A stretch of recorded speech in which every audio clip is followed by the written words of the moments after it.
আজ এক শতাব্দী পর ঘর থেকে বাইরে পা রাখতেই সোজা অবতরণ করলাম এমন এক সমাবেশে যাকে আমার মতো বুদ্ধিজীবীরা শ্মশান মানে মেলা বলে থাকে। তবে এই অভিযানে আমি একাকী অবতীর্ণ হইনি, সঙ্গে ছিল ভাগ্যক্রমে প্রাপ্ত আমার বউ। তিনি প্রথমেই আক্রমণ শানালেন এমন এক বিক্রয় কেন্দ্রে যেখানে শত শত মাথার কেশ রাশি ধারণকারী দাঁত সমূহ অর্থাৎ ক্লিপ সারি বেঁধে শুয়েছিল।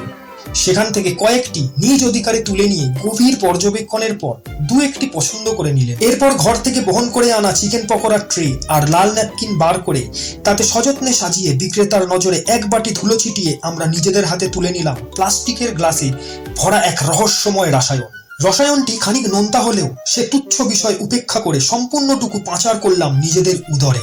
পাশেই ছিল এক বিচিত্র বিক্রয় কেন্দ্র যেখানে নাকি সমগ্র জগতের জ্ঞান বিকৃত হয়, কিন্তু আমার মোবাইলের আর্থিক সক্ষমতা নিম্নমুখী থাকায় সেই জ্ঞানার্জনের সুযোগ থেকে নিজেকে বিরত রাখতে বাধ্য হলাম। অজ্ঞতার ভার বয়ে গুটি গুটি ছুটি পায়ে পুনরায় রওনা দিলাম আপন আবাসের উদ্দেশ্যে। তবে সবচেয়ে বড় প্রশ্ন, আমি কোথায়?